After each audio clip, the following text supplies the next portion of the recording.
Guy, I don't like this my side chick. You too? I swear, I don't like my own side chick either. Wait, what? You're serious?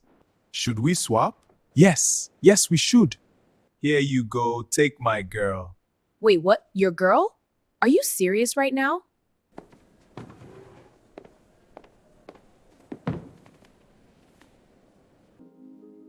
And here you go, take my girl too. Yeah, this would be good. Tunde sat in his living room staring at another credit card alert on his phone. 350,000 naira. Again. Kemi, he called out. No answer. He stood up and walked through the empty house. The kitchen was spotless, not because Kemi cooked, but because nobody used it. The bedroom was equally pristine, not because she cleaned, but because she was never home. He checked his watch, 11 p.m. His wife had left the house at 2 p.m. and hadn't called once. His phone buzzed. Another alert. 200,000 naira at a boutique. Tunde rubbed his face with both hands. Jesus Christ. Emeka walked into his house carrying takeaway because he already knew there would be no food waiting.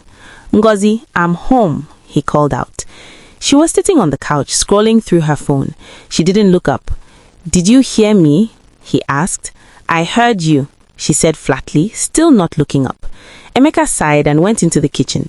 He opened the fridge, empty except for bottled water and a half-eaten apple that had been there for 3 days. He came back to the living room. Ngozi, we need to talk. About what? She asked, finally looking at him with cold, dead eyes. About us, about this marriage, about... I'm tired, she cut him off, standing up. I'm going to bed. She walked past him like he was furniture.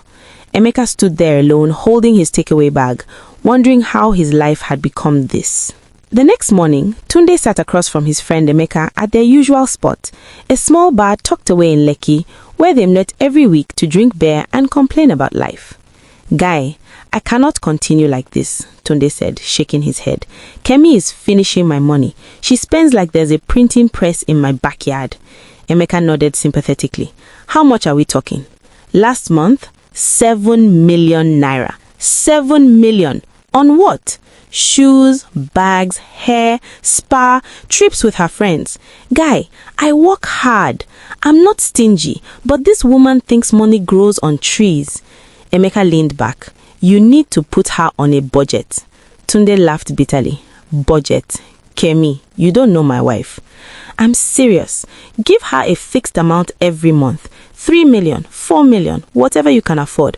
But make it clear, that's it. No more random spending. Tunde considered it. You think it will work? It has to. If you don't control it now, she'll drain you dry. That same evening, Emeka tried again with Ngomzi. He came home with flowers. Actual flowers. He had stopped at a shop on his way back from work and bought a bouquet of roses. When he walked in, Ngozi was in the bedroom folding clothes. These are for you, he said, holding them out. She glanced at them. Why? Because I wanted to do something nice. She turned back to the clothes, put them on the table. Emeka stood there holding the flowers like a fool. Ngozi, please, can we try to make this work?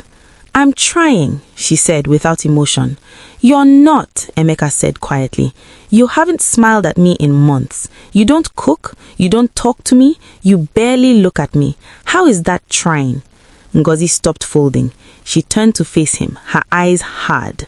You want to know the truth, Emeka, she said. I never wanted to marry you. My family forced me. They made me leave the man I loved and marry you because you had money. So yes, I'm here, but my heart was never here. The words hit Emeka like a slap. He stood there for a long moment, then quietly placed the flowers on the dresser and walked out. Tunde took Emeka's advice. He sat Kemi down and told her calmly that from now on, she would receive 3 million naira every month for her personal expenses. Anything beyond that, she would need to ask and explain. Kemi stared at him like he had just announced he was joining a monastery. 3 million naira, she repeated slowly. Per month? Yes. Tunde, are you joking? I'm not joking. 3 million naira is more than enough. Kemi laughed, a sharp, mocking laugh. Enough for who? For what? For a reasonable person. Her face changed. So now, I'm unreasonable. I didn't say that. You just did, she snapped. You know what? Fine, give me your 3 million, but don't think I'm going to sit here and beg you for money like a child. She grabbed her purse and stormed out. Tunde sat there alone, wondering if he had just made things worse. A few days later, Emeka was sitting in traffic when his phone rang. It was his mother. Emeka, my son, how are you? I'm fine, Mama. And Ngozi, how is she? Emeka hesitated. She's fine. His mother was quiet for a moment. Emeka, are you sure? Your voice does not sound right. I'm fine, just tired. Okay, but remember, marriage is not easy. You have to be patient with her. Women need time to adjust. Emeka wanted to laugh. Adjust? They had been married for 2 years. Yes, Mama, I will be patient. After he hung up, he sat in traffic staring at nothing, feeling like the loneliest man in Lagos. That weekend, Tunde went to visit his cousin who owned a small restaurant in Surulere. While he was there, a young woman walked in, pretty, well-dressed, with a warm smile. She ordered jollof rice and chicken, then sat down at a table near the window. Tunde's cousin leaned over. That one, fine, no? Her name is Amaka. She comes here every Saturday. Tunde glanced at her again. She caught him looking and smiled politely. Before he knew what he was doing, Tunde stood up and walked over. Excuse me, sorry to disturb. I'm Tunde. She looked up, surprised but not unfriendly. Amaka, I just noticed you and I thought, can I join you? She hesitated for a second, then nodded. Sure. They talked for an hour. She was easy to talk to, funny, smart, not asking too many questions. She didn't ask what he did for a living. She didn't ask if he was married. She just talked. When it was time to leave, Tunde felt lighter than he had in months. Can I see you again? He asked. Amaka smiled. Maybe. Emeka met Sola at a business conference. She was working at one of the vendor booths, handing out brochures and smiling at everyone who passed. When Emeka stopped to pick up a flyer, she looked at him and said, "You look stressed." Emeka laughed. Is it that obvious? Very. Something about her directness made him relax.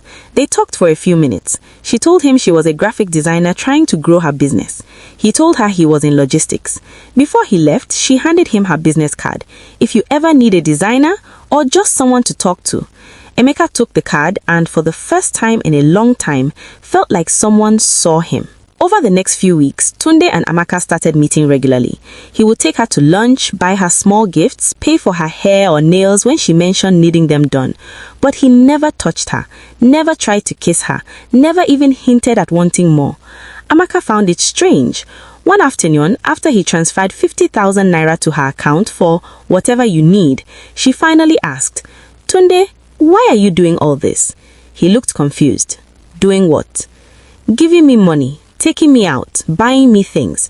But you never, Oh, he smiled sadly. I just like your company, that's all. Amaka didn't know what to say.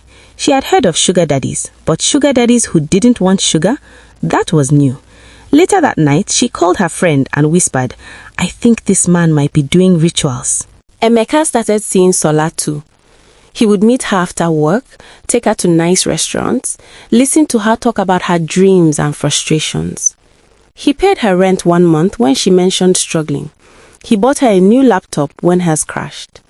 But like Tunde, he never made a move. Sola appreciated the help, but she also wondered what the catch was.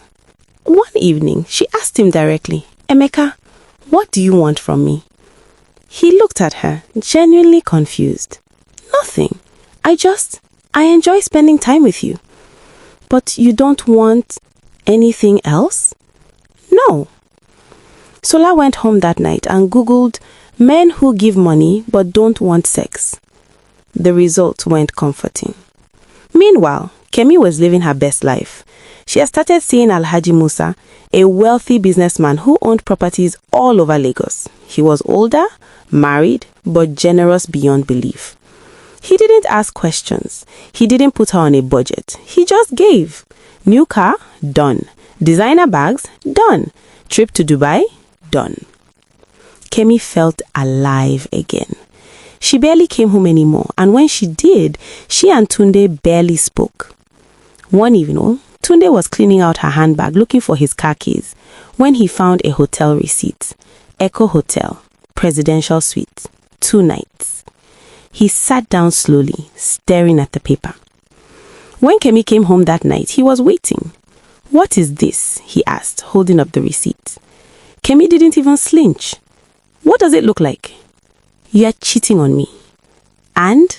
What are you going to do about it?" she said coldly. "You put me on a budget like I'm a child. Alhaji treats me like a queen." Tunde felt something break inside him, but his voice stayed calm. "Pack your things, leave." Kemi laughed. "Ha! Gladly. You'll come begging me to come back. Just watch." She packed that night and left without looking back. Tunde sat in the empty house and didn't cry. He just felt relief. Around the same time, Ngozi's phone rang one afternoon. Unknown number. "Hello? Ngozi?" Her heart stopped. She knew that voice. "Chidi?" "Yes, it's me." Tears filled her eyes immediately. "How did you get my number?" "It doesn't matter. I needed to hear your voice." They talked for an hour, then 2 hours, then every day after that. Something in Ngozi came alive. She smiled more. She hummed while cooking, something she hadn't done in years. Emeka noticed. One night, he heard her laughing softly on the phone in the bathroom. When she came out, her face was glowing. Emeka's stomach twisted. That night, while she was asleep, he checked her phone. He saw everything. The messages, the calls, the "I miss yous" and "I never stopped loving yous." The next morning, he confronted her calmly. "Ngozi, I know about Chidi." She froze. Then slowly she sat down. "I'm sorry," she said quietly. "Are you in love with him?" She nodded, tears streaming down her face. "Yes, I never stopped." Emeka sat down too. He wasn't angry, just sad. "Then go," he said softly. Ngozi looked up shocked. "What?" "I can't hold a woman who doesn't love me. Go to him. Be happy." Ngozi cried harder. "I'm so sorry, Emeka. I tried. I really did. But my heart was never free." "I know." She left the next day. A week later, a family representative came to Emeka's door with an envelope. Inside was every kobo of the bride price, returned in full. Emeka stared at the money and felt nothing. Now, both men were single, and both men started pulling away from their side chicks. Tunde noticed that Amaka spent money just like Kemi, always asking for more, never satisfied. Emeka noticed that Sola was distant and cold, just like Ngozi, never fully present, always holding back. They both started thinking, maybe all women are the same. One afternoon, Amaka showed up at Emeka's house unannounced. "Emeka, we need to talk." "About what?" "About Tunde. He's been ignoring me. I don't understand what I did wrong." Emeka let her in. They sat and talked. And for the first time, Emeka saw a different side of Amaka. Vulnerable, honest, warm. They talked for hours. She made him laugh, really laugh. When she left, Emeka sat there thinking, wait, what just happened? The same week, Sola showed up at Tunde's house. "Tunde, I need to talk to you about Emeka." "What about him?" "He's pulling away and I don't know why." Tunde listened, really listened. And as she talked, he saw something in Sola he hadn't noticed before. Strength, kindness, depth. When she left, Tunde sat there thinking, interesting. A few days later, Tunde called Emeka. "Guy, I need to tell you something." "Me too." "You first." "No, you first." Tunde sighed. "Okay, so Amaka has been coming to my house and I think I like her, like really like her." Silence. Then Emeka started laughing. "Guy, will you not believe this? Sola has been coming to my house too, and I think I'm falling for her." They both went quiet. "Wait," Tunde said slowly. "So, you like my side chick, and I like your side chick. It looks like it. What do we do?" Let's meet. Bring both of them. Let's talk. They all met at the bar. Tunde brought Amaka, Emeka brought Sola. When they sat down, the women looked confused. Tunde started. Ladies, we need to be honest with you. We think we've been seeing the wrong people. Amaka frowned. What do you mean? Amaka continued. I think I'm meant to be with Amaka. And Tunde thinks he's meant to be with Sola. Both women stared. So, you want to swap us? Sola asked slowly. Yes, both men said at the same time. Amaka started laughing. Then Sola started laughing. Then they were all laughing. This is the craziest thing I've ever heard, Amaka said, wiping her eyes. But is it wrong? Tunde asked seriously. Sola looked at Emeka. Amaka looked at Tunde. Slowly, both women smiled. Let's try it, Sola said. Years later, Tunde and Sola got married. Emeka and Amaka got married. Years later, they all gathered at Tunde's house to celebrate. The wives were in the kitchen cooking and laughing. The men sat outside drinking beer. Guy, who would have thought it? Tunde said, shaking his head. Emeka laughed. Life is funny, my brother. By the way, Emeka added casually, I heard Ngozi and Chidi relocated to Lagos.